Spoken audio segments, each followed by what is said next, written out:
Primero me presento, yo soy David Albas Alonso del equipo de coordinación de la Escuela de Movilidad Sostenible y bueno, bienvenidos y bienvenidas, y la verdad es que es un auténtico placer poder compartir la sesión en tan buena compañía.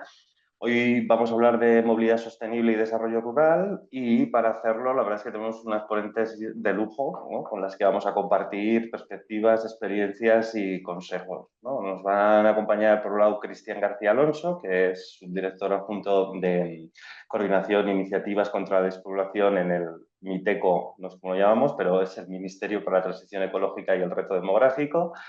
Tenemos también a María Creuet, que és de l'Associació de Micropobles de Catalunya y también de la Xarxa per la Soberanía Energética, que Micropobles es una organización sin ánimo de lucro que está formada por ayuntamientos de municipios de menos de 1000 habitantes y, ¿no?, tiene el objetivo de mejorar la capacidad de gestión, la calidad de vida que viven estos municipios, etcétera. Y la Xarxa por la Soberanía Energética, pues obviamente el nombre yo creo que nos indica bastante bien cuáles son las finalidades que persigue. Y también tenemos a Ana Rabadán, que es socióloga, antropóloga, agente de desarrollo local y de igualdad, y trabaja desde la Asociación de Sentido Social pues, en múltiples proyectos, y ha trabajado en muchos proyectos, en especial en lo que llamamos medio rural o entorno rural, con un carácter intergeneracional, inclusivo y participativo. Entonces, yo, la verdad, muchísimas gracias, Cristian, María y Ana, por acompañarnos hoy. De verdad es que es todo un gusto poder contar con vosotros. Y entonces, os explico ya muy rápido cómo va a ser la sesión y ahora ya enseguida damos palabra a los ponentes, que a mí es lo que creo que más nos va a interesar. La charla la hemos montado con una dinámica de mesa redonda. Les haremos unas preguntas y respuestas breves para que sea así ágil, ¿no? Y no más, que no fuese tanto formato presentación de media hora cada uno, sino intentar hacer algo más dinámico. Y entonces el primer bloque vamos a hablar de desarrollo territorial y cuáles son sus relaciones con la movilidad. En un segundo bloque vamos a hablar de manera más específica sobre las estrategias para mejorar la movilidad en ámbitos rurales. Y en un tercer bloque vamos a hablar un poco de cómo podemos aumentar el éxito y el impacto de los proyectos a partir de pues, algunos temas que aparecerán, como innovación social o las cuestiones de escala y coordinación de agentes de diferentes niveles, o toda una serie de retos y oportunidades que nos aparecen a la hora de implantarlos, ¿no? Entonces, desde el público, si os sale cualquier pregunta o comentario, en el mismo momento la podéis poner por el chat y entonces intentaremos irlas introduciendo en la conversación, y si no las podemos introducir al final, ¿no?, de los tres bloques habrá un cuarto bloque que es precisamente para todas estas preguntas de chat, y si vamos bien incluso pues abrimos micros y hacéis preguntas en directo, ¿de acuerdo? Entonces, ya no me enrollo más y Cristian, Ana, María, si os parece, empezamos con las preguntas. Para romper un poco el hielo, yo quería enseñar nada, 2 segundos, una foto que a mí me parece siempre bastante demoledora o bastante inspiradora. Es una foto que viene de la Estrategia Nacional frente al Reto Demográfico y que nos dibuja los municipios que perdieron población en la década pasada, ¿no?, entre 2011 y 2018, ¿no? O sea, los morados son los que perdieron población y los que están en blanco son los que ganaron población.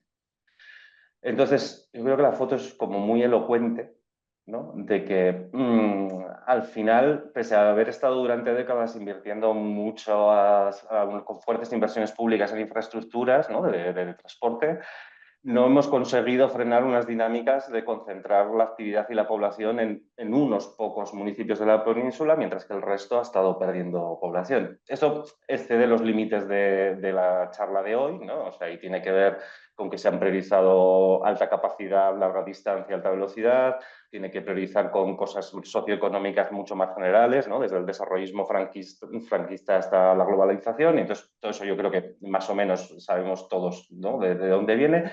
El reto es un poco, vale, pero a día de hoy, ¿no?, y teniendo en cuenta este mapa, el objetivo último, ¿no?, porque antes cuando hablamos de movilidad enseguida pensamos en infraestructuras, en vehículos, en servicios, pero el objetivo último es conseguir un medio rural vivo, es conseguir que en todos estos municipios haya actividades, haya servicios, haya población residiendo. El reto es reducir las desigualdades, ¿no?, que muchas personas que viven en estos medios tienen a la hora de poder acceder a lo que necesitan, especialmente si pensamos en las mujeres, en la gente mayor, en la infancia, ¿no?, en toda una serie de personas que no tienen fácil acceso, por ejemplo, al coche, ¿no?, pues tienen más difícil poder resolver sus necesidades. Entonces, para nosotros, la movilidad es un medio que nos puede ayudar o dificultar este objetivo último, que es el desarrollo territorial, la vitalidad, la población, fijar.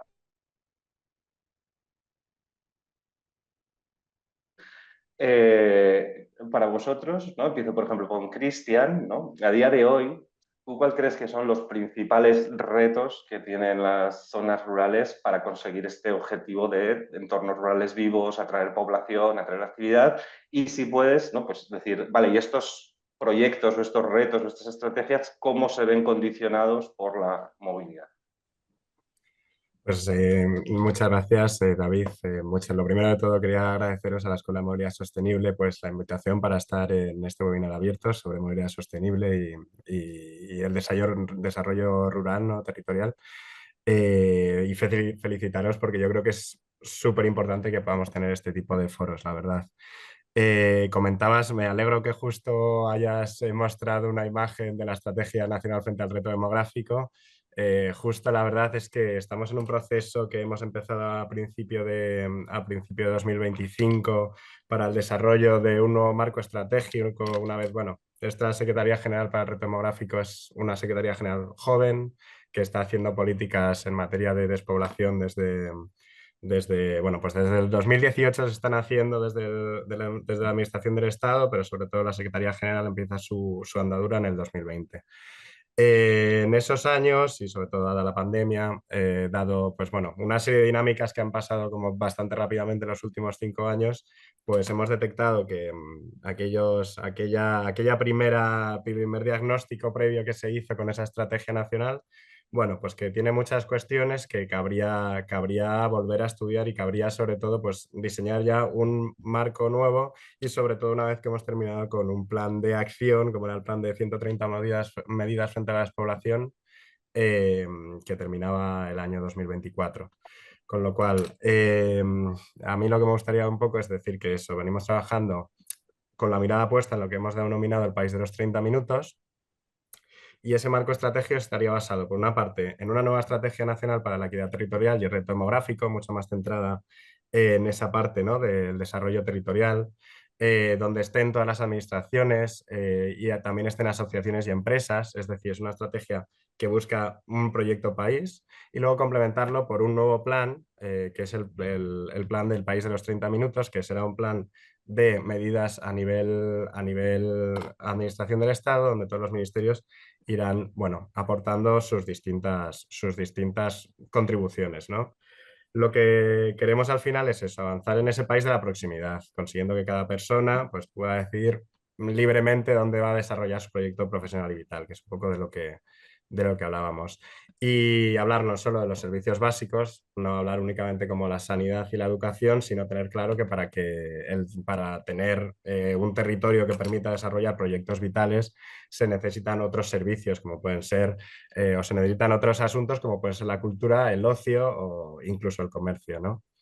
Entonces, dentro de este marco, que tendría por una parte la estrategia nacional y por otra parte el plan de acción estatal, este plan del país de los 30 minutos, pues hemos comenzado ya haciendo una primera consulta pública que cerró el 28 de febrero justo de este año.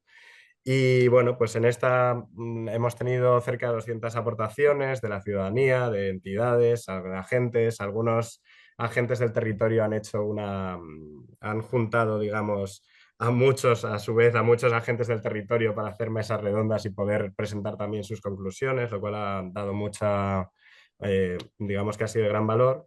Y es cierto que una de las principales cuestiones que se pone encima de la mesa son el transporte y la movilidad. Y dentro de las aportaciones hay mucha referencia al transporte a la demanda, a la movilidad compartida y a la movilidad activa. Dentro de esta idea del país de los 30 minutos o de esta nueva estrategia, me parece que es muy importante un estudio que estamos tratando de finalizar en el que se hace una radiografía del territorio. Y esta radiografía trataría de entender cómo se mueve la gente en su día a día, sabiendo qué servicios hay y en qué lugares se ubican. Estamos tratando de caracterizar unas áreas funcionales que serían aquellas zonas donde las personas y las empresas se están moviendo en su día a día para realizar pues, distintas actividades, ¿no? En una primera aproximación que hemos tenido de este estudio, pues nos salen unas 600 áreas funcionales a lo largo de todo el territorio del Estado. Y ahora tocaría como avanzar a unas nuevas fases en las que con participación de las comunidades autónomas, con participación de las asociaciones, haciendo participar a, a otros agentes especialmente relevantes, podamos terminar de definirlas. Esta identificación de cuáles son las áreas funcionales y saber qué tipos de servicios están proveyendo cada una de ellas permite entender mucho mejor el territorio y poder conseguir saber dónde se tiene que actuar, dónde los poderes públicos deben actuar para completar esos gaps que puedan existir, ¿no? Y hacer que sea una realidad esa idea, por lo menos ese horizonte del país de los 30 minutos. Y bueno, simplemente decir que este estudio, como pone, a mí me parece que pone en el centro la movilidad porque al final está poniendo como concepto clave para delimitar funcionalmente los territorios justo los tiempos de viaje. Por tanto, al final, para construir ese país de proximidad, se necesitará una movilidad que en el caso de los territorios, pues para que puedan acceder también, será una movilidad rural sostenible, que sea eficiente, útil, flexible, que se ajuste a las necesidades de la población que esté allí. Y bueno, pues esa movilidad tendrá que entenderse como ese derecho que abre la puerta a un mejor acceso al resto de los derechos y al resto de los servicios que buscamos en esos 30 minutos. Qué bien, pues muchísimas gracias por las novedades. Mira, muchas cosas no conocíamos. María, ¿tú cómo ves esta cuestión del desarrollo territorial y sus relaciones con la movilidad? Bueno, eso cambió mucho en los años 80, cuando empezó a ver las grandes empresas agrícolas y a perder la pequeña actividad agrícola y comercial en los municipios. Y entonces todos, de saludarnos por la calle, nos saludábamos en la carretera, ¿no? Digo yo. Entonces, uno de los problemas grandes que tiene el mundo rural en Cataluña y supongo que también en España, porque hay leyes que son a niveles de la nación, del país, es que se legisla con mentalidad urbana desde un despacho urbano y con normas grandes. Entonces, cuando te llega una ley o una norma o un decreto a un ayuntamiento pequeño, pues no sabes ni cómo cogerlo, no sabes ni cómo ponerte, no sabes cómo hacer aquello que los grandes juristas, lo que sea, han pensado que es bueno para la sociedad. Entonces están haciendo, o se ha estado haciendo, al menos hasta ahora, una política de igualdad cuando se necesita una política de equidad, cada cual lo que necesita en el momento que necesita y donde lo necesita. Y esto no se ha hecho. Nosotros siempre decíamos que, claro, cuando empezamos era municipio solo de 500 habitantes, hasta 500 habitantes en Cataluña y éramos el 1,8% de la población. Si piensas en los políticos de turno y los votos que esto da en el Parlamento catalán, pues claro, un 1,8% pues no es nada, no hay interés en solucionar nada porque no van a ir los votos, ¿no? Pero sí que ahora, no sé si por la pandemia, por la crisis climática, por lo que sea, todo el mundo se está dando cuenta que el mundo rural tiene un valor, que tiene un sentido, no solo para el mundo rural, sino para toda la comunidad, ciudades, y que yo siempre digo a veces que, no sé cómo se dice en castellano, los burots. Antes había unas fronteras en las ciudades cuando se iba a mercado y se había de pagar. Yo digo que se debería de poner a la salida de las ciudades para comprobar que los ciudadanos urbanitas que salen el fin de semana están en condiciones de pisar el mundo rural, porque a veces es un verdadero desastre. Pero bueno, eso es una broma aparte, ¿eh?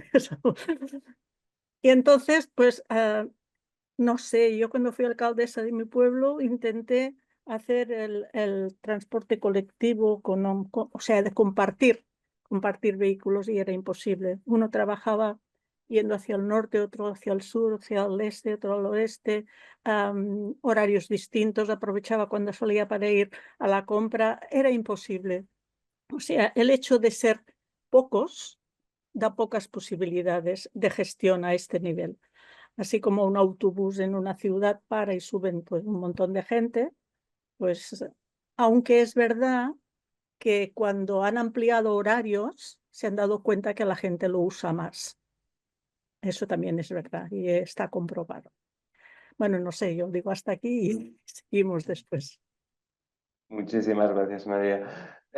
Pues Ana, tú desde tu perspectiva y tu experiencia, estas relaciones entre desarrollo territorial y movilidad. A ver, yo creo que primero tenemos que saber dónde estamos, ¿no? En el mundo en el que vivimos, porque el medio rural no vive en un mundo aparte, aunque a veces lo parezca, ¿no? Entonces estamos en, en un mundo donde realmente hay una hipermovilización. O sea, ahora mismo los medios de transporte prácticamente te dan la vuelta al mundo en nada. Hay una globalización en la que vivimos y a la que parece que el medio rural es ajena a todo eso. Porque las grandes ciudades son las que marcan, como si dijéramos, el destino del medio rural. O sea, hacia dónde tienen que ir. Y no tendría que ser así. O sea, tendría que estar tanto la movilidad como, bueno, el resto de servicios implantados no con el criterio de número de habitantes, que eso es algo que me parece demoledor para el medio rural.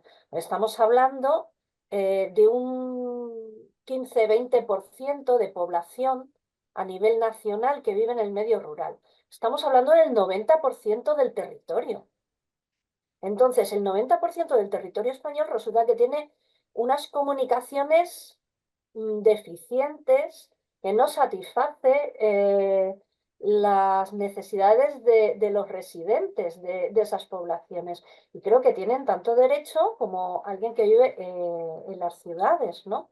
Y es que esto lo que plantea no es que en las ciudades se viva mejor, sino que hay un desequilibrio poblacional en España que hay otros países que también se da, pero no se da de forma normalizada como lo tenemos aquí. Aquí no, aquí tenemos un desequilibrio muy grande o sea, de ciudades superpobladas prácticamente, o sea, donde ya no se puede vivir y de un campo o antiguos territorios campesinos vacíos, ¿no? Hablamos de la Siberia española y todos estos términos que implican pues, que esa gente, pues hay una densidad de población muy baja. Y como hay una densidad de población muy baja, pues los servicios se adaptan a esa densidad de población y no a las necesidades de las personas que viven en ellos. Yo también hice y estoy terminando el estudio de satisfacción de movilidad en medio rural. Y una de las respuestas que a mí más me ha conmovido es que, bueno, pues, más del 90% de las personas que han respondido quieren continuar viviendo en el medio rural y que utilizarían los servicios de transporte si fueran adecuados, si fueran razonables, si fueran satisfactorios para sus necesidades. Claro, lo que dice María es que es normal, ¿no? Porque se les intenta estandarizar, que todos tengan horarios parecidos, que todos vayan al mismo sitio. Y es que eso no puede ser así. Pero bueno, ya daremos después ejemplos, como digo yo, de ejemplos virtuosos, como yo les llamo, que funcionan en medio rural también. No todo el medio rural es igual. De hecho, lo que caracteriza al medio rural es su heterogeneidad, su singularidad. Muchos códigos no compartidos que no se conocen desde la ciudad, pero que funcionan en ese nivel y que hay que tenerlos en cuenta. A mí de verdad que me ha parecido estupendo lo que ha dicho Cristian de que, bueno, pues que han hecho, supongo que es la mesa de movilidad sostenible del medio rural a la que se refiere. Y la verdad es que es un gran paso adelante, porque una de las cosas que se ha hecho hasta ahora es lo que no se ha hecho, que es la participación de las personas que deberían de tener esos servicios, ¿no? Ese conocimiento es importantísimo. O sea, lo que se ha hecho hasta ahora es una implantación de servicios sin contar con quién va a utilizarlo. Entonces, claro, pues eso es como entrar un elefante en una cacharrería. Lo vas a tirar todo y vas a poner a todos de mala leche y vas a conectar los que no han estado conectados y los que han estado conectados tradicionalmente, familias incluso, les vas a cortar. Entonces, bueno, pues yo creo que hasta aquí, para iniciar el webinar este, pues me parece que es suficiente. Vale, pues si os parece, siguiendo todavía con este tema del desarrollo territorial, ¿no? Cada uno que diga lo que más le llama la atención, pero ¿no? Han salido ya algunas cosas, ¿no? Antes María hablaba, por ejemplo, del sector agroalimentario y de cómo se ha ido concentrando, ¿no? en pocas manos y en productores cada vez más grandes. Ahí habría estrategias que pudieran dar oxígeno, ¿no? a productores más pequeños o medianos. No sé, estoy pensando en obradores compartidos, o hay algunos proyectos de mataderos móviles aquí en Cataluña, o hay algún tipo de iniciativas que puedan ayudar a que esta actividad de un grano más fino, ¿no? y que no requiera de tanta escala pudiera existir. Esto es, por ejemplo, en el agroalimentario. Luego, otro tema que es muy... que también apuntaba ahora un poco Ana, ¿no? Esta dualidad ciudad y rural. En las ciudades, estas masificadas, hay un problema acuciante de vivienda, que obviamente no es así en el medio rural. Acceder a una vivienda en el medio rural no suele ser un problema económico. En algunos sitios Perdona, sí, en algunos... también el Airbnb está también en los pueblos y también dificulta el alquiler porque para un propietario le es mucho más cómodo poner la casa en el Airbnb que alquilarla. Ah, pues mira, perfecto, María, porque además me das otro de los temas para reflexionar, que es y el modelo turístico, ¿no? ¿Qué tipo de turismo que nos puede ayudar a traer actividad y economía en los medios rurales, pero cómo lo hacemos para que no sea extractivo y a costa de los vecinos? O en términos de servicios, que se apuntaba antes a de las dificultades, hay algunas estrategias incluso que son el servicio igual es el que, o sea, en vez de mover a las personas al servicio, es que el servicio puede ser móvil, ¿no? Y pasar una serie de días a la semana o en una serie de horarios, ¿no? Y hay distintos ejemplos de ciertas cuestiones de servicios y tal. Entonces, bueno, un poco de cada uno que diga, de estas posibles ideas, algunos ejemplos que considere que son acertados o que van en buena dirección, o como apuntaba María, que también tienen sus peligros, como el caso del Airbnb, ¿no? que acaba perjudicando a la gente que vive en la comarca porque ¿no? Pues sigo yo, porque Venga. el turismo también puede ser es una fuente, pero puede ser problemático. No sé si habéis visto que está copiado de los municipios franceses rurales unos carteles que se han puesto en algunos municipios diciendo aquí tenemos campanas que suenan, los gallos cantan, las vacas mugen, etcétera, etcétera. Si no te gusta esto, no estás en el sitio acertado, porque sabemos los problemas que a veces han llevado a los municipios, pues gente que ha ido a estas casas rurales que son más bien hotelitos creados, ¿no? Yo quería hablado de lo agroalimentario y está sufriendo el mismo problema que he dicho antes de grandes normas para todos.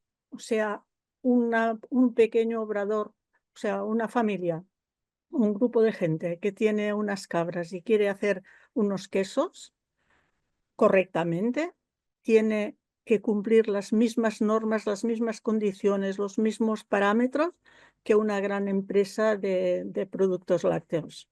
Entonces esto dificulta enormemente, o sea, el problema, las movilizaciones de los países era diciendo, por favor, quítenos burocracia, ¿no? Nos pasamos más tiempo delante del ordenador que trabajando las tierras, ¿no? O ordeñando las vacas. Bueno, ahora ya no las ordeñan, ya están las máquinas, pero bueno, es igual, se tiene que atender.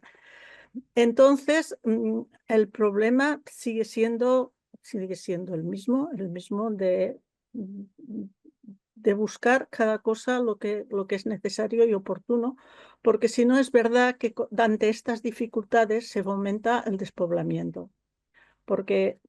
Y luego también los servicios en el lugar, porque cuando una persona se hace mayor, pues si tiene muchos problemas para acceder al centro de atención sanitaria o lo que sea, pues al final pues optan por una residencia o ir al piso de los hijos que están en una ciudad o lo que sea. Es verdad que la Generalitat de Cataluña el otro día, en una reunión que participó una compañera de Micropopla, dijo que estaban intentando precisamente hacer unos servicios de atención a la tercera edad en casa. O sea, que la gente no tuviera que desplazarse, no tuviera que marchar porque no tiene los servicios. Si esto llega a buen puerto, me parece que es una idea interesante y que verdaderamente puede ayudar, porque también ha pasado que antes estaban las casas donde vivía pues 3 generaciones y ahora esto no va. Por la misma dinámica profesional y de la manera de vivir y lo que sea, esto no es.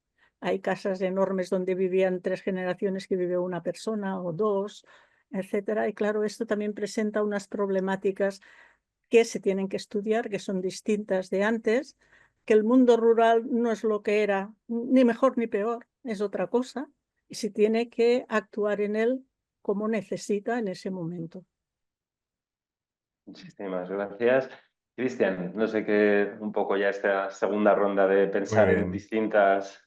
Sí, pues ya nada, recogiendo también un poco algunas de las aportaciones. La primera de todas sí que es verdad que ya, pues justo porque también nos toca bastante de cerca, no solo en la consulta de la que hablaba antes, pero en general, cada vez que estamos con diputaciones, cada vez que estamos en foros del territorio, nos encontramos con que la vivienda, si decía que la movilidad era uno de los principales problemas, otros principales problemas de los que hablan es de la vivienda. Pero bueno, no sé si es el foro exactamente, pero es cierto que en la vivienda, en las zonas rurales, es un verdadero problema, porque hay muchísimas viviendas vacías, las viviendas no salen, no están disponibles para que gente que a lo mejor quiere ir a habitarlas, pues pueda, porque bueno, son viviendas que se comparten entre muchos familiares, a veces no salen. No salen a alquilarse o no están disponibles. Entonces, de verdad que también es otro tema que nos trae, nos preocupa mucho y en el que también estamos intentando trabajar con el Ministerio de Vivienda y Agenda Urbana, a ver si nos colamos también con una línea de actuación en este sentido. Otra cosa que también decía María, que era la falta de flexibilidad de la legislación. Es cierto que la legislación, la ley orgánica de la ley de ordenación del transporte terrestre es bastante antigua y no es demasiado flexible para nuevas soluciones. Esto yo creo que sí que es un tema importantísimo, es un tema importantísimo para poder abordar soluciones. Hablábamos de la frecuencia, de poner transporte público y volver a poner transporte de autobuses con una frecuencia determinada. Bueno, es que a lo mejor tenemos que empezar a pensar en determinadas soluciones de movilidad más flexibles que permitan adaptarse a las necesidades de la población. No es lógico que pase en mi pueblo mismamente, que pase un autobús una vez a la semana cuando, bueno, pues las necesidades son muy distintas en función de las personas y, bueno, se pueden atender ahora ya con nuevas soluciones. Entonces, bueno, pues por ahí también podríamos ir. A mí me gustaría hacer referencia, es verdad que en el año 2020 se estuvo elaborando y en el 2021 se aprueba por el antiguo Ministerio de Fomento, actual Ministerio de Transportes y Movilidad Sostenible, la Estrategia de Movilidad Segura, Sostenible y Conectada.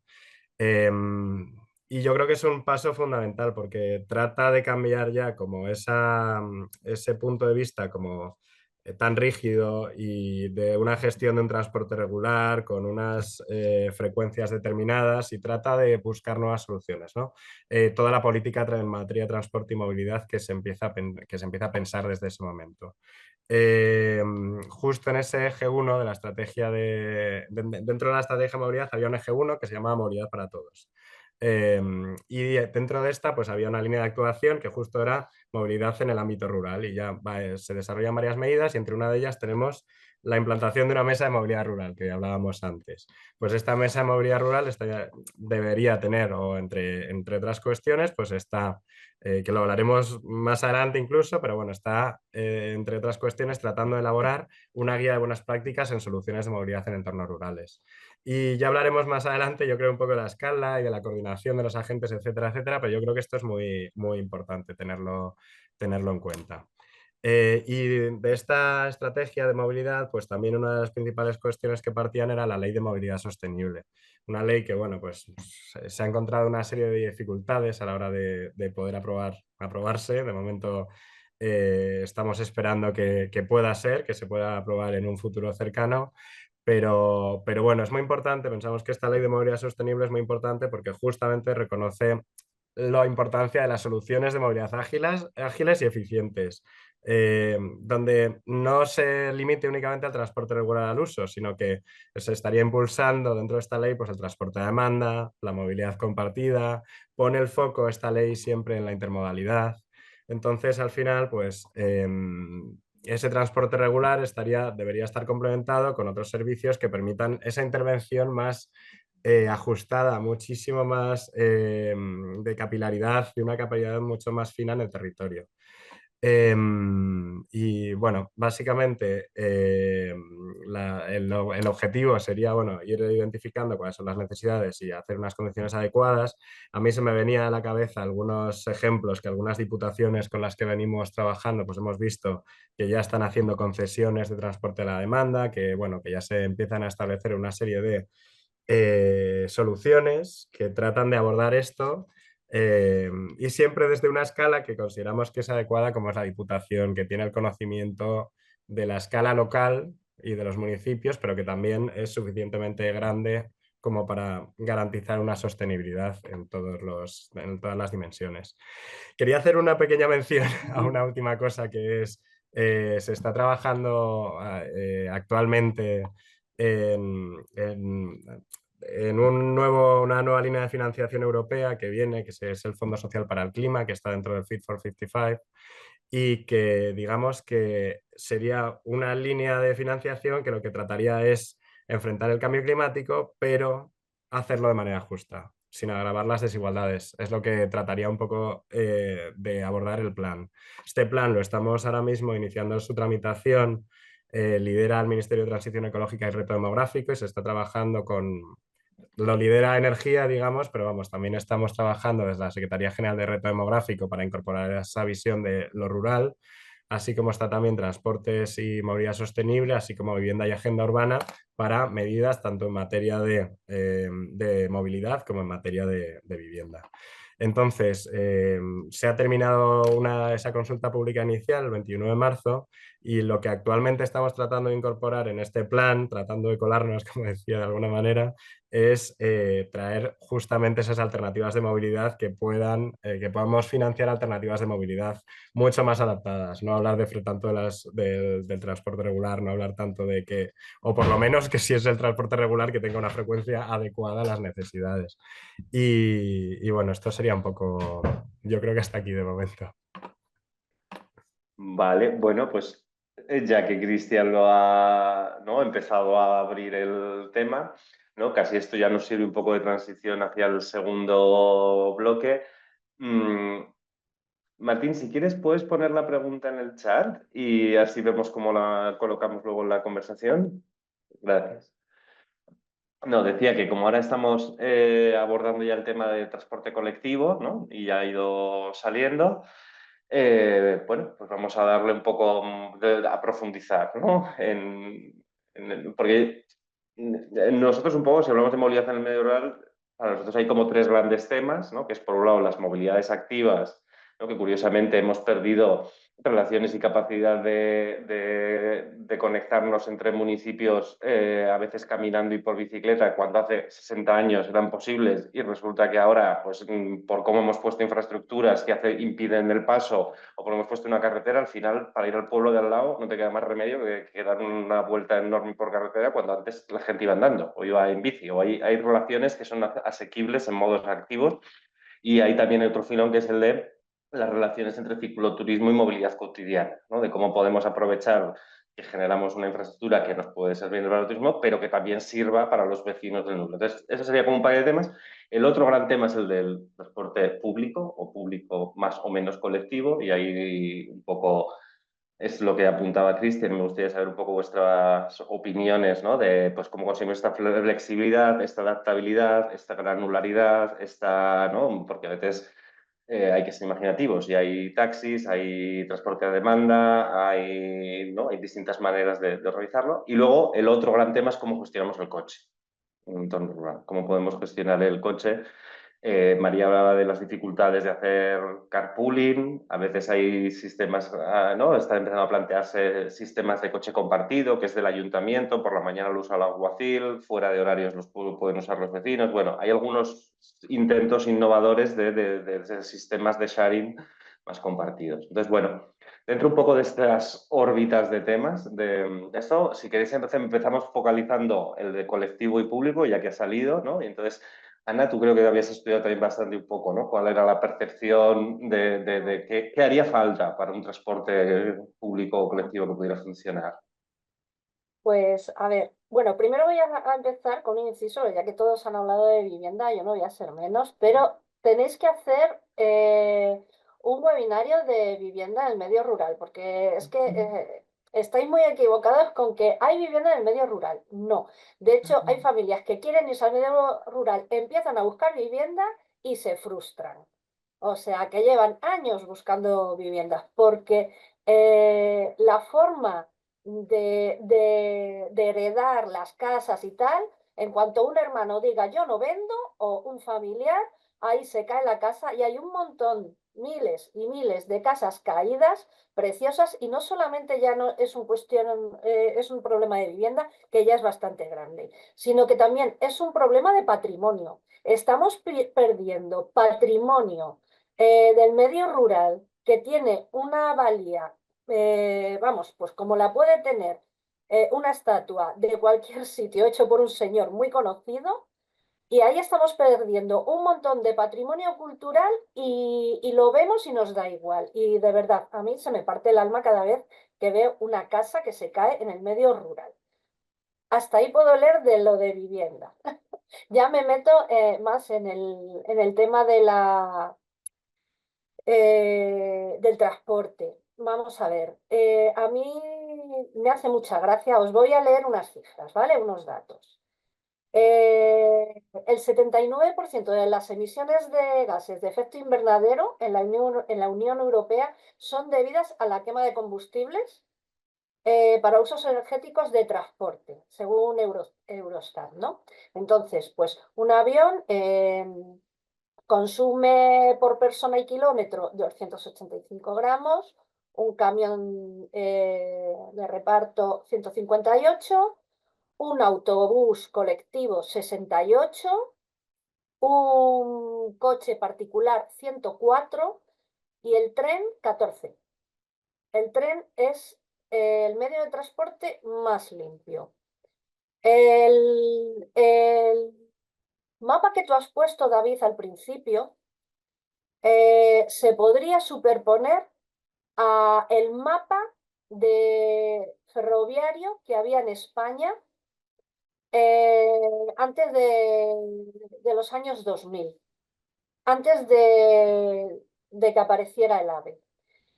Y además, si te das cuenta, los núcleos que han ganado población son los que tienen un mejor transporte, los que se les ha dado más transporte. Entonces, cuando vas al medio rural y te dicen, ay, es que aquí no hay autobús porque somos pocos. No, es que sois pocos porque no hay autobús. Porque la gente necesita el transporte para conectar con otros servicios de primera necesidad. Servicios de salud, servicios de formación, servicios de empleo. ¿Cómo quieres crear empleo si no se va a poder mover de forma que no sea con un coche todo el tiempo? Y además, ahora mismo la movilidad sostenible dice que el coche es el peor vehículo. Y claro, los del medio rural se echan las manos a la cabeza, pero es que a mí me quitas el coche y es que me tengo que quedar metido en casa. O sea, no puedo, tengo que llevar, además es que tienen algo que se llama pobreza en el medio de transporte, y es que necesitan invertir más en transporte. Sus transportes son más caros y además necesitan 2 coches.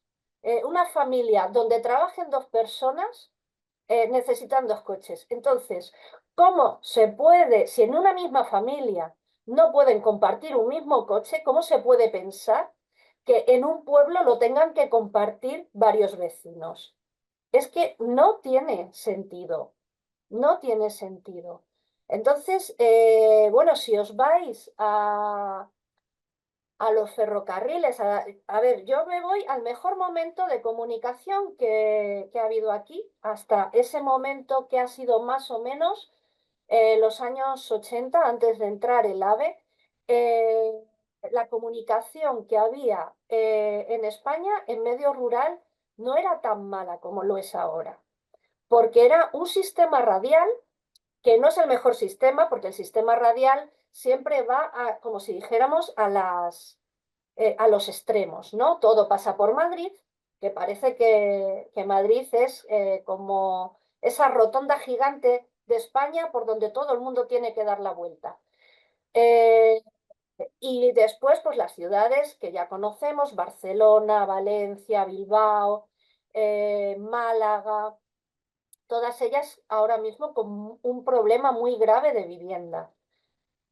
Y sin embargo, desarrollaron ese sistema radial hasta convertirlo en un sistema de malla de tela de araña, donde muchísimos pueblos estaban conectados por diferentes, cuando digo diferentes no me refiero a compañías, no me estoy yendo antes de la inclusión de Renfe, me estoy refiriendo a Renfe. Ese sistema mallal daba cobertura tanto por vía convencional como por vía estrecha a prácticamente la totalidad del territorio español, apoyado por los coches de línea.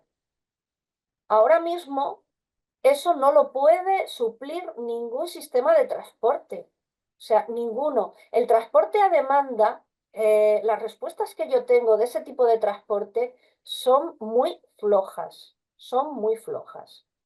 Y otro tipo de... Es como si tuviéramos que volver a inventar la rueda. No, lo que yo creo que hay que hacer es recuperar primero el AVE, no dar más concesiones de líneas de AVE, porque se está fagocitando todo el presupuesto en transporte ferroviario.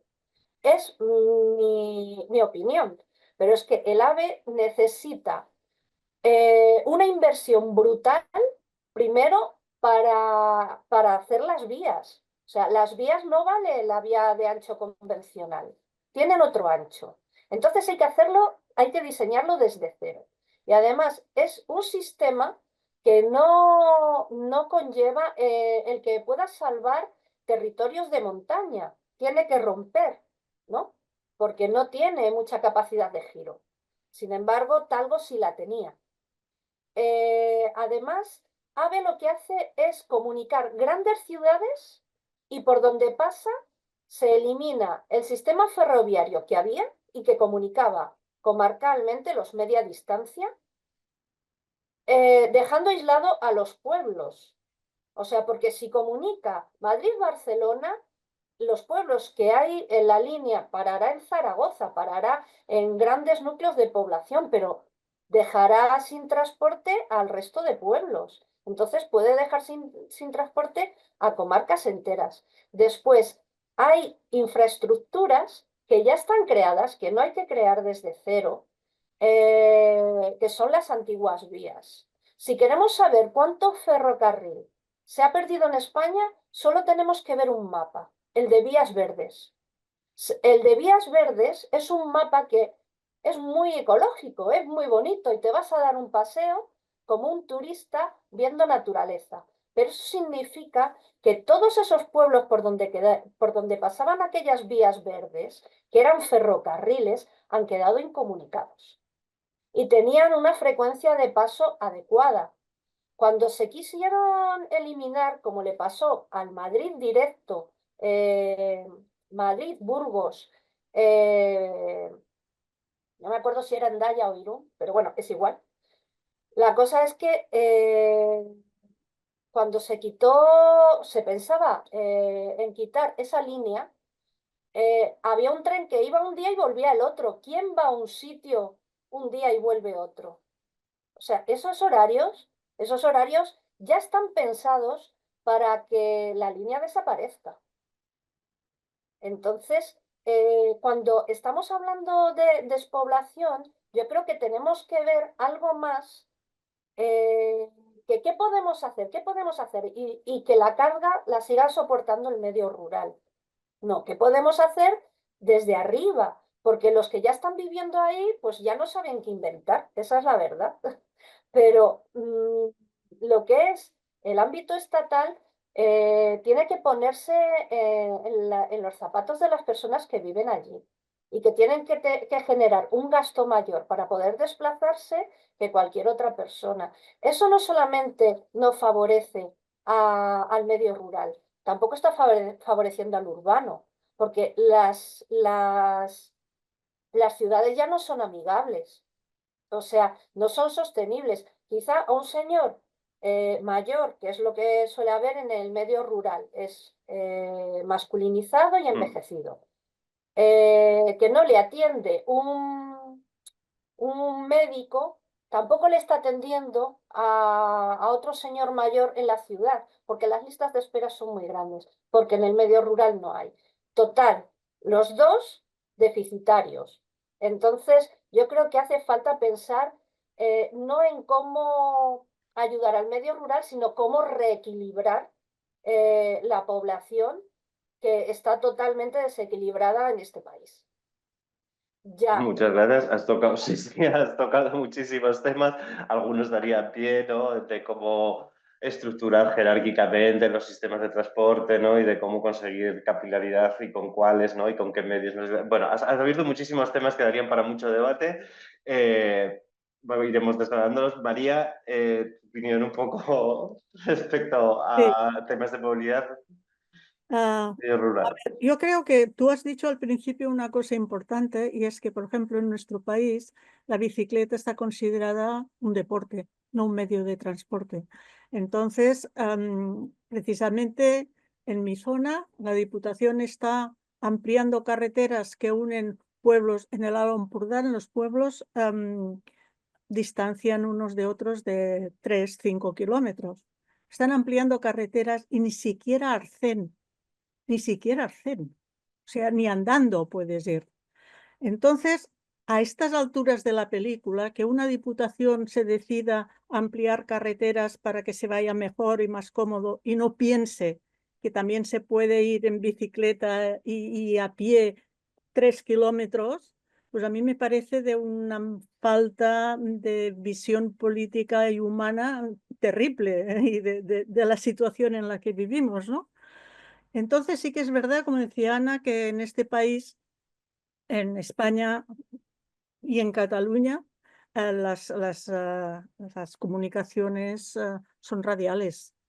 Yo no tengo problemas yo vivo en el entorno de Figueras, no tengo problemas para ir a Barcelona y también puedo coger el AVE para ir a Madrid si es necesario, pero si quiero ir pues a una zona del interior de Cataluña, tengo un problema grave. Yo ya tengo una edad, tengo un coche eléctrico pequeño que tiene su autonomía, pero yo también tengo mi autonomía y sé que no puedo hacer muchos kilómetros.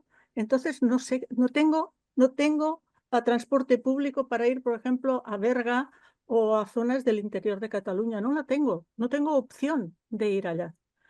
Sí que es verdad que supongo que se habrían de crear nódulos alrededor de ciudades, de poblaciones más grandes, porque una cosa es la gran comunicación y la otra la pequeña comunicación entre poblaciones, entre pueblos y su ciudad de referencia para servicios, etcétera, etcétera, sobre todo administraciones, porque los servicios básicos tendrían que estar todos en las poblaciones, por pequeñas que sean.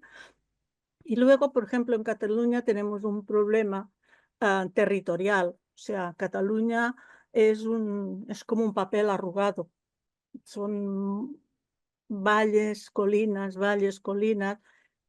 y bueno, yo te hablo de una comarca que en principio es llana, pero no tanto porque tiene las estribaciones del Pirineo, entonces hay zonas que es fácil ir en bicicleta y a pie, pero si yo me tengo que subir a uno de los pueblos del Pirineo, pues del prepirineo, de las estribaciones del Pirineo, pues ya es más difícil. Y no te digo ya del Pirineo más de la zona de la Vall d'Aran y todo aquello. Pero sí que es verdad que cuando se habla de comunicación, pues se piensa en estas comunicaciones radiales. Yo el otro día pensaba, como decía Ana, que yo cuando era pequeña me había cogido el tren que iba de Girona a Sant Feliu de Guíxols con el trenecito y otros, y todo esto son vías verdes ahora que, bueno, te paseas, pero que podrían ser una solución.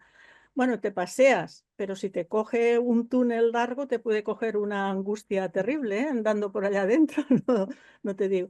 Y lo que sí, no sé si en los otros lugares, pero en Cataluña me consta que este año o el año que viene cesan las concesiones de transporte por carretera, que es un problema, porque cuando una empresa tiene la concesión de un trayecto, por allí no puede pasar nadie más, aunque sea necesario. Y es un problema que yo me encontré una vez cuando el CAP lo trasladaron de Figueras a un pueblo de al lado y el autobús solo llegaba a Figueras. Para ir al pueblo de al lado me tuve que pelear con todo el mundo, porque había una concesión que no permitía que el bus después llegara al centro de atención sanitaria para que las personas mayores pudieran ir, porque la concesión la tenía otra empresa. Y creo que esto se tendría que revisar muy bien, que las concesiones no fueran de esa exclusividad tan terrible que no permite una movilidad más necesaria, más humana y más próxima. Y luego el coche. El coche, decía ella, si dos personas en los micropueblos, cada adulto tiene un coche, por necesidad, porque si no trabajas pero eres mayor de edad y quieres salir el fin de semana con tus amigos, pues el padre igual prefiere que tengas tu propio cochecito, que no le cojas el suyo, que no se lo destroces. No sé, pero en principio, adulto, coche. Y ahí estamos. Y No será sé. uno de los retos, ¿no?, que tenemos también que plantear cómo, ¿no? Pero desde esta vertiente de garantizar, ¿no?, que la gente pueda acceder a lo que necesita, ¿no? Tendremos que ver cómo podemos innovar ahí. Y yo creo que han salido un poco a través de las distintas intervenciones, el que ya es un poco el último bloque de debate que os planteábamos, ¿no? De un poco, bueno, intuimos qué cosas pueden hacer falta o por dónde podemos tirar, pero muchas veces hay una dificultad en cómo las llevamos a la práctica, y a mí también me gustaría quedarme como a veces hay oportunidades, ¿no? Y hay ejemplos, hay buenos proyectos que consiguen, ¿no?, cosas, y en nuestra lectura suele tener pues mucha innovación social, suele tener como una cierta alineación de agentes, ¿no?, que están de acuerdo unos cuantos municipios con la Diputación, con los vecinos lo entienden, o diferentes agentes del territorio comparten una visión y entonces se puede hacer clic. Y entonces, a mí me gustaría eso, hacer como un último turno así de cómo hacemos que estos proyectos tengan éxito. Y yo os digo, a nosotros en nuestra lectura previa nos salían como que algunas ideas de eso, innovación social, o sea, usar las cosas, como hay pocos recursos, se usan de una manera austera y eficiente y se usan, ¿no?, a veces algo para dos cosas. Por ejemplo, hemos visto experiencias de transporte escolar que se compartía con transporte para acceder a servicios ¿no?, abierto a la población, por decir, bueno, ya que tenemos un autobús llevando niños, pues cuando vuelva que traiga gente, ¿no? O sea, ¿para qué necesita, ¿no? Y es como un uso eficiente de un recurso. O prácticas eso, de conectar distintas administraciones y distintos municipios para intentar prestar un servicio de manera, ¿no?, más conjunta y entonces poder ahorrar gastos. Y bueno, ¿no?, estas ideas, escala, agentes, innovación social, un poco son las que a nosotros nos parecen, pero cada uno tendrá sus fórmulas como para poder empujar estos cambios. Cristian, ¿tú qué crees que nos haría falta así como para poder dar un empujón a todo este tema? Vale, pues nada, después de muchas reflexiones, la verdad que está siendo muy interesante la mesa. Respecto de, para mí, o pensando un poco en el éxito, en la ejecución de estos proyectos, eh, y yo creo que me voy a reiterar un poco también lo que decía anteriormente, pero yo creo que es fundamental hacer aproximaciones creativas, o digamos, hacer nuevas aproximaciones. Por supuesto, y coincido plenamente en lo que se está hablando en la mesa de el vehículo al final ahora mismo el vehículo privado es un indispensable en el territorio, pero yo creo que no podemos, o no debería centrarse únicamente las soluciones en el uso privado del vehículo o de nuevo en esas soluciones de transporte regular, que en unas frecuencias muy malas, que no estén respondiendo a la población. Entonces, yo creo que tiene que plantearse esta innovación, que de todas formas creo que ya se ha tratado un poco en la mesa, pero también creo que es fundamental y por eso también me gustaría alabar la labor que estáis haciendo aquí de hacer un webinario en este tema, porque creo que también es importante que dentro de esa innovación también todos los agentes, las administraciones, las empresas, las asociaciones, la ciudadanía que está involucrada, conozca también cuáles son ahora mismo las soluciones que se están planteando en el territorio para abordar estos problemas. Porque sí que es verdad que muchas veces cuando estamos empezando a trabajar con una diputación en algún lugar o de repente a lo mejor una empresa viene a proponer y se proponen como grandes nuevas ideas, como algunas soluciones que, bueno, ya se han implementado en otros territorios, que ya se conoce qué fortalezas han tenido, qué debilidades han tenido. Y bueno, yo creo que ahí sí que tenemos como un rol importante el poder garantizar una coordinación entre las administraciones, pero también el resto. Y por eso me gustaría poner en valor pues, el ir creando guías de buenas prácticas sobre cuestiones que se están tratando. Yo creo que, desde luego la coordinación de todos los agentes, la compartición de buenas prácticas, el evaluar las políticas públicas que se están implementando, el evaluar las medidas que se están realizando, el ver la satisfacción de la población que en estos proyectos es fundamental, es fundamental. Pero también, y ya, bueno, desde el punto de vista de la escala, que pensando un poco en estas soluciones para el territorio y lo que comentaba un poco anteriormente, realmente vemos que muchas veces, y creo que lo han comentado también las compañeras, se necesitan soluciones suficientemente flexibles porque los territorios son muy diversos. Entonces, cuando las administraciones siempre tenemos muy en cuenta o siempre tenemos en la cabeza la distribución competencial, pues en este caso yo sí que creo que para adaptarnos a las realidades locales hacen falta entidades locales.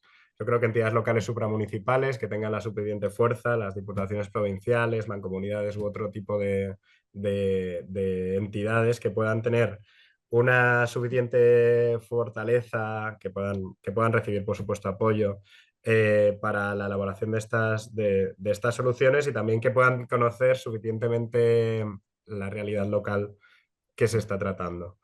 Y bueno, pues por último, sí que es verdad que me parece que, por otra parte, a la hora de implementar estas políticas, pues desde luego, estas iniciativas que estáis teniendo, la elaboración de estas guías, etcétera, etcétera, es fundamental para garantizar el éxito. Y tener en cuenta a la hora de implementar las soluciones, desde luego la sostenibilidad desde un punto de vista ambiental, desde luego, pero también sostenibilidad desde un punto de vista financiero, que sean capaces de mantenerse en el tiempo las soluciones que estemos planteando, viendo cómo se instrumenta, desde luego, viendo si tiene que instrumentarse a través de financiación y a través de políticas públicas. ¡Anda! Y por otra parte Eso es raro. también, creo que se está colando ¿Se está gafando bien? una Sí, participante. 20 duros. Vale. Y nada, y por otra parte, respecto de la sostenibilidad, pues de la sostenibilidad social también. Desde luego, hacerlo esto con el prisma de no dejar a nadie atrás cuando se hacen estas actuaciones. David, Gracias. Me había silenciado yo. Estaba intentando silenciar y me había silenciado yo, perdón. Vale, pues no sé, seguimos Ana y luego acaba María. ¿Mm? Si os parece. Vale, yo en principio voy a dar otro datito y después, si queréis, pues digo ejemplos que a mí me parece que, bueno, pues que están funcionando en pueblos pequeños y tal, bueno, pues que a lo mejor se podría replicar y eso. El dato no es bueno, o sea, empiezo por lo malo. A ver, en los datos que yo tengo de Autobuses de España, ¿no? Que es la red de transporte de viajeros, que presta un servicio público por carretera mediante un contrato de gestión con un operador privado, ¿no? Las cifras que ellos dan es que dan servicio a 1.840 municipios, ¿no? Si España tiene 8.132, vemos ahí que, bueno, pues que está dando servicio al 23% de los municipios españoles y están quedando fuera el 77%. Comparando cifras, el porcentaje de municipios de menos de 5.000 habitantes que hay en España, que vive el 9,4% de españoles ahí, es un 78%. Se acercan tanto las cifras que a mí me daría que pensar. Eso lo dejo ahí, porque como todavía sigo haciendo ese estudio, no sé si es una relación directa o es una relación espuria, pero a mí me da que pensar, ¿vale? Después, sobre, bueno, pues ejemplos de buenas prácticas, ¿no?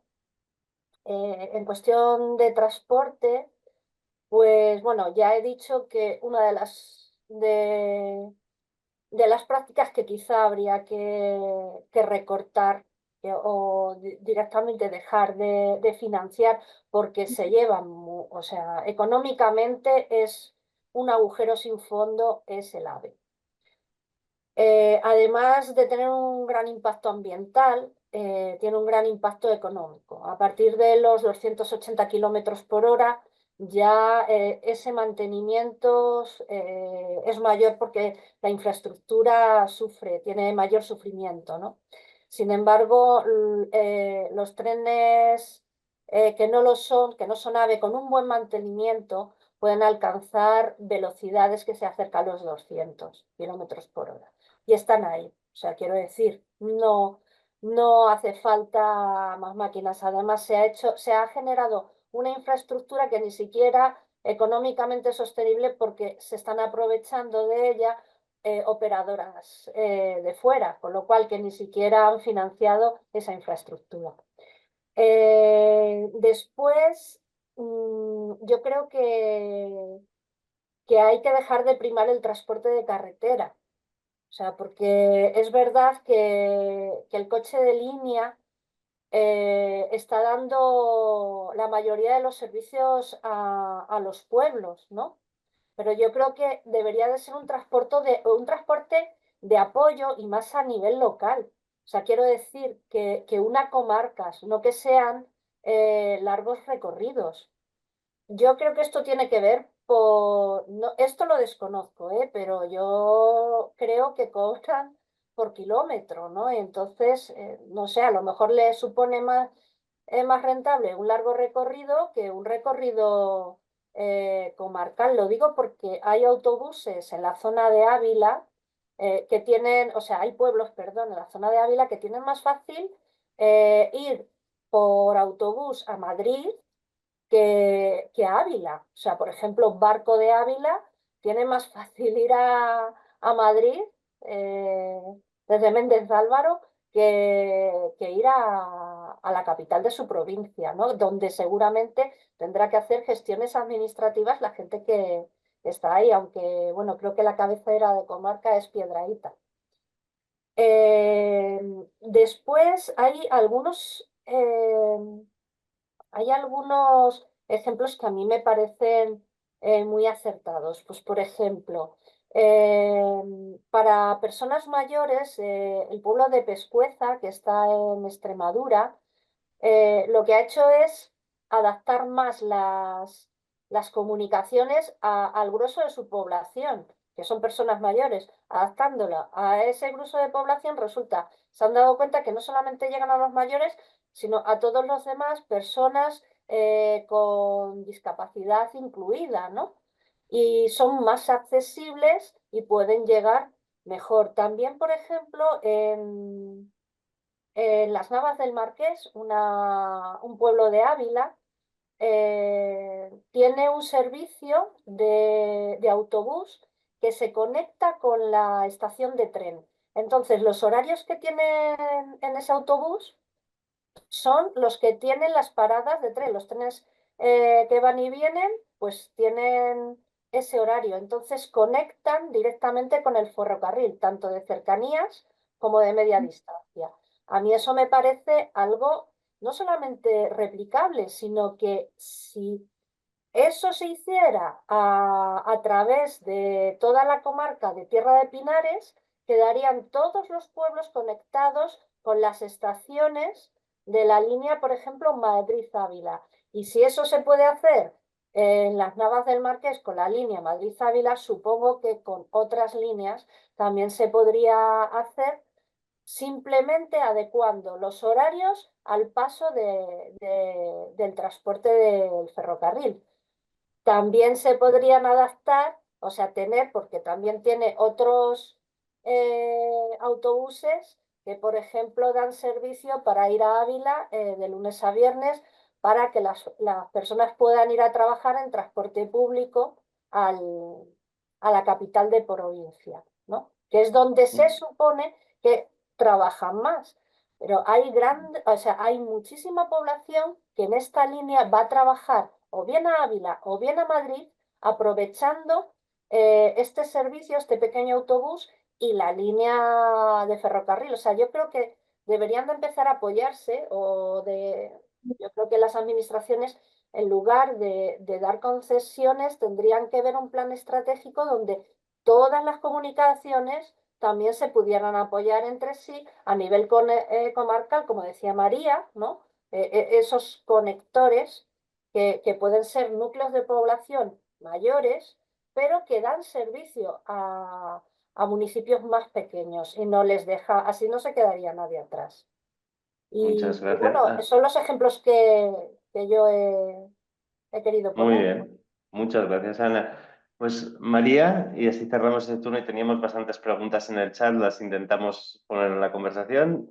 Bueno, María, yo cierras tú este creo que se bloque. ha dicho muchas cosas, no creo que pueda decir, yo también he dicho bastante, es importante el conectar no solo con trenes, sino con otros autobuses, que a veces el tuyo llega 5 minutos después que ha salido el otro y eso no se conecta.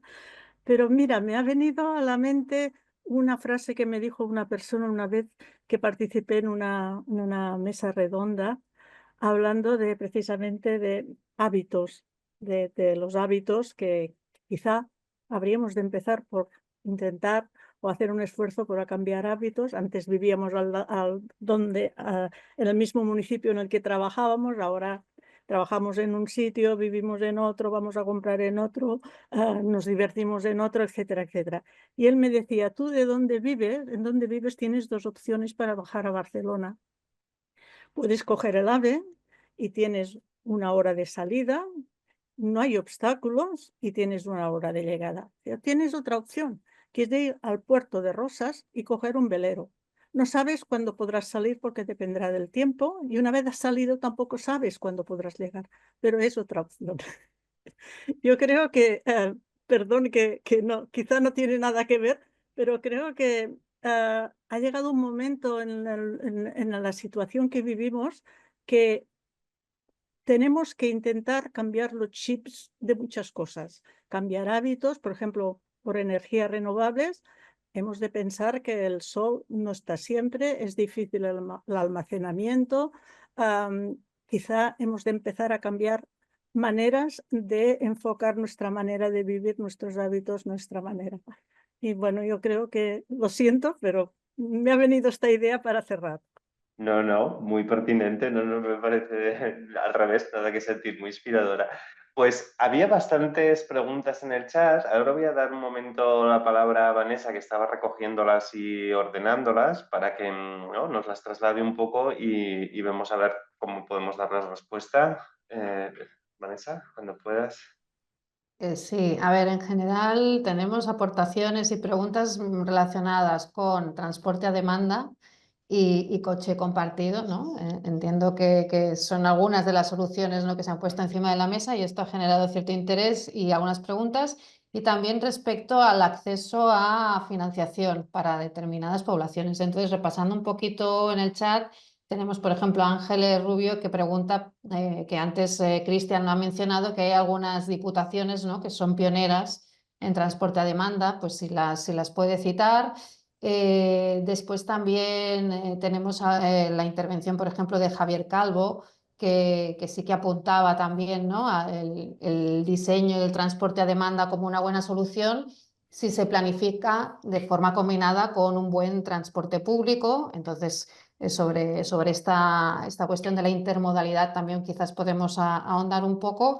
Y en cuanto a buenas prácticas, tenemos a Diana Fernández que apunta, ¿no?, el caso de la Diputación Foral de Álava, que hace años pues, que está trabajando en un transporte comarcal a demanda, ¿no?, que está llegando a prácticamente todas las localidades, ¿no?, y que permite pues, conectar a diferentes comarcas para realizar gestiones administrativas, médicas, educativas, etc.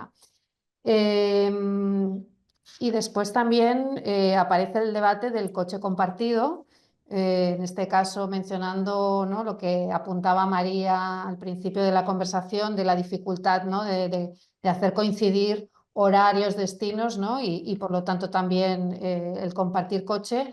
Y tenemos a Martín Herranz, por ejemplo, que apunta que a esto también nos pueden ayudar nuevas soluciones tecnológicas para poder compartir información y precisamente facilitar el uso del coche compartido. Si queréis, dejamos de momento hasta aquí las observaciones por si queréis apuntar alguna cuestión al respecto y después continuamos con alguna reflexión y alguna pregunta más.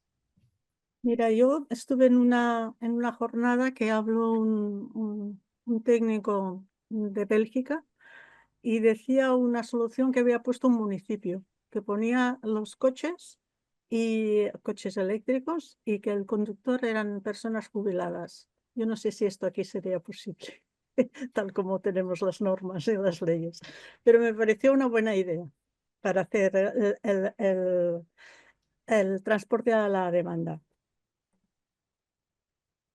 Gracias. Cristian, Bueno, ¿quieres? yo si queréis aprovecho así lo primero por comentar sobre las diputaciones. Cuando estaba hablando de buenas prácticas, la verdad que lo primero que se me venía a la mente fue ahora mismo preparando las medidas o iniciando nuestras propuestas de medidas para el Plan Social por el Clima. Veíamos las concesiones que daba la Diputación de Guadalajara, por ejemplo, donde tiene como dos concesiones para Sierra Norte 1, Sierra Norte 2, son pequeñas comarcas, ¿no?, de unos 7.500 habitantes, si no me equivoco, una de las dos. Veía, o sea, distintas soluciones hemos visto en Castilla y León, que en las provincias de Valladolid o de Palencia. Hablaba en el chat la propia Diputación Foral de Álava, ¿no?, de que tienen soluciones. O sea, yo creo que, o sea, de hecho, justamente una de las reflexiones que hacía era como hay tantas, o sea, están habiendo prácticas por todo el territorio y es bueno el poder compartirlas, el que ya no parezca como que es una cosa absolutamente innovadora y que de repente una diputación es la pionera y es la que está haciéndolo. No, es que se está realizando por el territorio y está funcionando.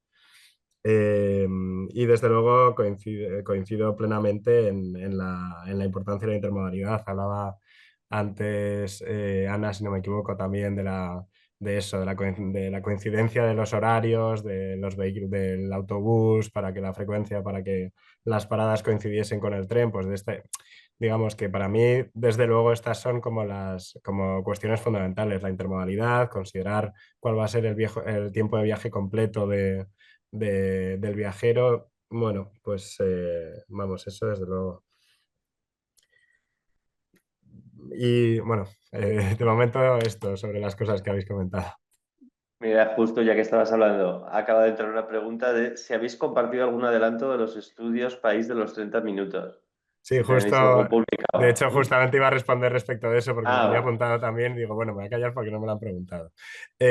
No obstante, estamos en una fase en la que todavía no se ha terminado ese estudio en el que trataríamos de hacer esa división funcional en territorios, que digamos que sería como un estudio previo. Luego ya tendríamos como la estrategia en sí, que se va a tratar de trabajar pudiendo coordinar al máximo número de agentes posibles. Es decir, tenemos la conferencia sectorial para el reto demográfico, que es con todas las comunidades autónomas, que se ha creado un grupo de trabajo para ir trabajando en la estrategia en sí.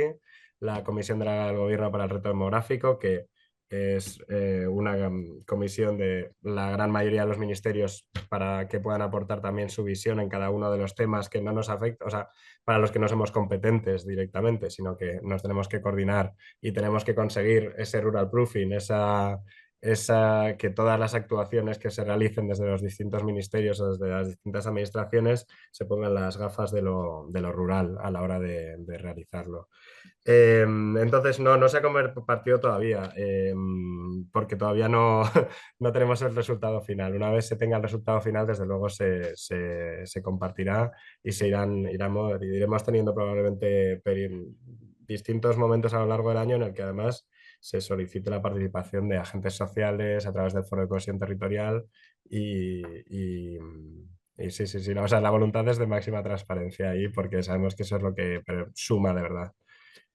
y el horizonte es eso, que salga a lo largo de este año, igual antes de verano, después, no sabemos. Después de verano esperamos que haya unas primeras directrices de la estrategia y el plan de acción del gobierno, ¿no? En materia de reto, que tendrá ese nombre de País de los 30 minutos probablemente. Pero vamos, sería para el otoño.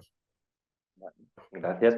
Y perdón, Ana, es que como justo había entrado en el chat y lo había visto, ¿no? Estábamos como dando un poco feedback a los retos que planteaba Vanessa, que ya muchos habían salido, ¿no? Que era transporte a demanda, intermodalidad y coche compartido. No sé si quieres añadir alguna reflexión respecto a estas cosas. Pues con respecto a estas, y yo creo que a todas, porque una cosa que no hemos tenido en cuenta también es la perspectiva de género, que yo creo que también es importante, ¿no? Porque una de las causas de la salida de las mujeres del medio rural, ¿no? Porque son ellas las primeras que salen y después va la familia detrás. Entonces, ha sido la constante, ¿no? Es que en el tema, que parece que no tiene que ver, pero sí, sí tiene que ver, ¿no? Porque en el tema, por ejemplo, de los cuidados, que son ellas las que todavía se siguen ocupando mayoritariamente de él, lo que están haciendo es suplir los servicios que, no, que son deficitarios, ¿no? Y uno de ellos es también el transporte, ¿no? Ellas son las encargadas muchas veces de acompañar a las citas médicas a los mayores, son las encargadas de llevar a los niños a los colegios cuando no tienen colegio y lo tienen que llevar a otro sitio, o sea, y claro, estar en un entorno que es un poquito hostil, porque no te facilita esos cuidados, ¿no? que estás llevando a cabo, pues es una de las cosas que también hacen salir a las personas de los pueblos, ¿no? Pues si la mujer se empieza a plantear, además de que también tienen menos oportunidades laborales, y si las que tienen pues también dependen de ese medio de transporte y los niños y tal y cual, pues si nos mudamos a un sitio con más servicios, ¿no? Yo creo que parece algo así como que está por debajo, pero que también hay que tener en cuenta, ¿no? Es una de las partes más importantes de la despoblación, esa perspectiva de género que no se tiene en cuenta y que es una carga adicional en estas mujeres que tienen que estar supliendo todo el tiempo carencias, necesidades, ¿no? El tema del transporte. Si tienes una media, por ejemplo, de 78 kilómetros para ir a un hospital, no, ya no digo el centro de salud, porque bueno, el centro de salud, pues aunque sea a días, no está ahí, pero el pediatra no va a estar ahí, no hay pediatras en el medio rural, ¿no? Si tiene que dar a luz, si tiene que estar yendo a especialidades, o los mayores, ¿no? Que muchos de ellos son con polimorbilidad, que tienen varias enfermedades y necesitan más seguimiento médico. O sea, pues eso es una carga adicional que ella tiene que hacer supliendo, ¿no? Ese transporte que no existe y además a más distancia. Yo creo que hay que tenerlo en cuenta y es esto lo que quería también dejar aquí un poco sobre la mesa. Muchísimas gracias, Ana. Mira, pues puse a entrar una pregunta en el chat que yo creo que casi igual hasta nos puede servir un poco para casi cerrar, que es de Danae, y habla, ¿no? Intentar relacionar la cuestión de la movilidad compartida con la cuestión de las comunidades energéticas, ¿no? Que como sabemos están, ¿no? En las últimas décadas están cobrando cada vez más auge y que sí que pensamos, ¿no? que pueden ser, yo avanzo que yo sí que pienso, ¿no? que este intento de ya poner en comunidad el consumo energético puede llevar a reflexiones que ayuden a ver posibilidades de compartir o de poner en comunidad la movilidad o parte de la movilidad, o en algunas, ¿no? Habría que ver qué es lo que puede ser compartido, ¿no? en una comunidad energética respecto a la movilidad, ¿no? Pero bueno, su pregunta es eso, si creéis que esta idea de las comunidades energéticas puede ayudar a buscar soluciones innovadoras en términos de movilidad compartida. Y María, por ejemplo, no, porque entiendo que es Yo como creo que adecuada. hay ejemplos, ¿eh? Hay ejemplos en que la comunidad energética se ha convertido no en una comunidad energética, sino en una cooperativa de servicios. Por ejemplo, en el Moianès, en Cataluña, hay una cooperativa que se llama Moianès Sostenible y que incluye servicios de compartir, compra de leña para la chimenea, coche, transporte, los tejados con las placas solares, etc.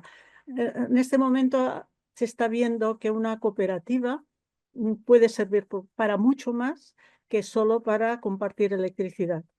Y creo que están surgiendo algunas actividades en este nivel que nos van a servir de ejemplo para ver que podemos ir hacia empezar otra vez a compartir muchas cosas que por lo que la vida nos ha llevado hemos dejado de compartir. Yo creo que sí que es posible, no solo compartir los tejados y la electricidad, sino el coche, la leña y clases de no sé qué era, me parece. En fin, si queréis entrar y ver, evidentemente para los que no conozcan catalán, está en catalán la web, pero se llama Moianès Sostenible. Pero sí que se puede. En ese sentido sí que sería, ¿no? Pueden hacer sinergia, ¿no? Y pueden ir sumando cosas. Cristian, ¿tú cómo consideras, ¿no? En la cuestión de las comunidades energéticas, visto así en... Sí, sí, totalmente. Vamos, tanto desde el punto de vista organizativo, ¿no? Que es lo que yo creo que María estaba tratando, como desde el punto de vista incluso de, bueno, de soluciones energéticas en su caso, ¿no? O sea, soluciones de puntos de recarga, soluciones de algún tipo que puedan, bueno, pues también contribuir a estas soluciones de movilidad. De hecho, hace poco veíamos que existe un gran gap entre la movilidad eléctrica o los puntos de recarga, ¿no? O sea, creo que 4 de las comunidades autónomas tienen como el 60 o más del 60% de los puntos de recarga. Entonces, claro, hablamos mucho de descarbonización, hablamos mucho de estos temas y luego resulta que es en las zonas donde más se depende del vehículo privado, en las zonas en las que no se puede acceder a la descarbonización porque no tenemos soluciones adecuadas. Entonces, ya no solamente como decía, no solamente desde luego, las sinergias que encuentran aquí, sino también por lo que pueden aportar desde el punto de vista técnico. Muchas gracias. Y Ana, tu opinión un poco respecto al papel de comunidades energéticas con estos cambios en la movilidad. Pues a mí, bueno, pues igual que ellos dos, me parece estupendo. Además es que en el medio rural siempre se ha aprovechado mucho el tejido social, gire alrededor de donde gire. O sea, si gira alrededor de comunidades energéticas, o sea, de la energía, pues claro que después va a entrar el tema del transporte y otros, porque siempre son redes de apoyo, son redes de apoyo. La excusa, como yo digo, puede ser cualquiera, puede ser celebración de romerías, festividades, becerías, pero siempre hay un apoyo en el medio rural y eso es una oportunidad porque el tejido social del medio rural es un tejido social fuerte, es un tejido de apoyo, de solidaridad. Y hay mucha gente que, bueno, pues con esa idea de generar una comunidad más amable con el medio ambiente, más sostenible, pues ya llevan una idea común, pero también llevan esa semilla de tejido social que va a impregnar a toda la comunidad, con lo cual, o sea, pues a mí me parece estupendo. Muchísimas gracias. Bueno, pues ya estamos cerrando prácticamente. Podemos hacer como hacen en los debates de la tele. Os dejamos el minuto de oro, ¿no? De la última frase, si queréis, para despediros. Y ya con eso cerramos. ¿De acuerdo? Entonces, pues no sé, empezamos si queréis en el orden que habíamos empezado. Empieza Cristian, María y cierras tú, Ana. Una cosa como de cierre, despedida, la última cosa que queráis decir antes de iros. Pues nada, por mi parte, lo primero agradecer y poner en valor el hecho de la compartición de estas prácticas de nuevo una vez más, porque creo que esta es la forma de que se pueda ir en la buena dirección. Eh, Coincidiendo en que ya existían soluciones de movilidad que podían estar satisfaciendo determinadas necesidades de la población en el territorio. Creo que debemos aprovechar todas las soluciones innovadoras que se están trabajando y creo que debemos aprovechar como también que ahora se empieza a poner el foco en las zonas rurales bueno, para generar nuevos proyectos y bueno, pues desde luego temas como la intermodalidad, como la movilidad a demanda, la movilidad activa, pues que sean temas fundamentales y que en la definición de las infraestructuras, o sea, ya no solamente en los servicios, pero incluso en la creación de infraestructuras, tengamos muy en cuenta estos asuntos. Muchas gracias, María.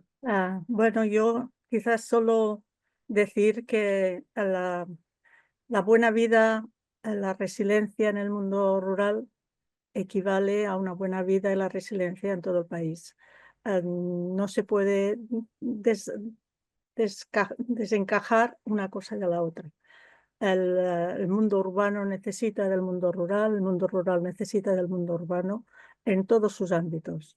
Resiliencia ecológica, social y económica. Yo pongo económica al final porque si nos falla el medio ambiente, nos falla todo.